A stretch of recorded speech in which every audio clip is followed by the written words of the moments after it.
அஸ்ஸலாமு அலைக்கும். இது உங்கள் எஸ்கே இஸ்லாம். இன்ஷா அல்லாஹ் நாம் இன்னைக்கு பார்க்க போவது அல் பகரா 2:21.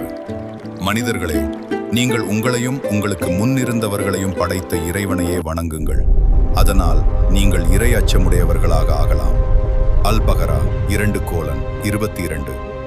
அவனே பூமியை நீங்கள் வசிக்கும் இடமாகவும் வானத்தை ஒரு முமுகடாகவும் அமைத்து மேகத்திலிருந்து மழையை பொழிவித்து அதனை கொண்டு நீங்கள் புசிக்கக்கூடிய கனி வர்க்கங்களையும் உங்களுக்கு வெளியாக்குகின்றான்.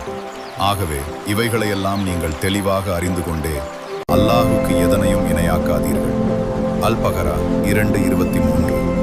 நாம் நமது தூதர் முஹம்மது என்னும் நமது அடியாருக்கு இறக்கிய இவ்வேதத்தில் நீங்கள் சந்தேகப்பட்டு இது அல்லாஹ்வினால் அருளப்பட்டதல்ல என்று கூறுகின்ற நீங்கள் உண்மையாளர்களாக இருந்தால் அல்லாஹ்வை தவிர உங்களை ஆமோதிப்பவர்களையும் திறமையாளர்களையும் உதவியாளர்களையும் நீங்கள் அழைத்து சேர்த்து கொண்டு இதை போன்ற ஒரு அத்தியாயத்தை அமைத்து கொண்டு வாருங்கள்.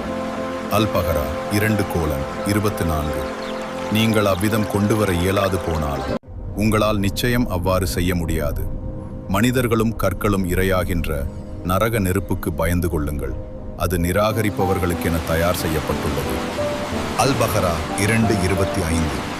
நபியே, எவர்கள் இவ்வேதத்தை நம்பிக்கை கொண்டு அதில் கூறப்பட்டுள்ளபடி நற்செயல்களை செய்கின்றார்களோ அவர்களுக்கு சுவனபதியில் நிச்சயமாக சோலைகள் உண்டு என்று நீங்கள் நற்செய்தி கூறுங்கள்.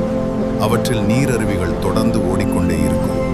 அவற்றிலிருந்து அவர்களுக்கு ஒரு கனி புசிக்க கொடுக்கப்படும் போதெல்லாம் முன்னர் நமக்கு கொடுக்கப்பட்டதும் இதுதானே என ஆச்சரியப்பட்டு கூறுவார்கள். ஏனென்றால் பார்வைக்கு ஒரே விதமாக தோன்றக்கூடியவைகளையே கொடுக்க பெறுவார்கள். எனினும் அவை சுவையில் விதவிதமாக இருக்கும். பரிசுத்தமான மனைவிகளும் அங்கு அவர்களுக்கு கிடைப்பார்கள். அன்றி அவர்கள் அதில் என்றென்றும் தங்கிவிடுவார்கள்.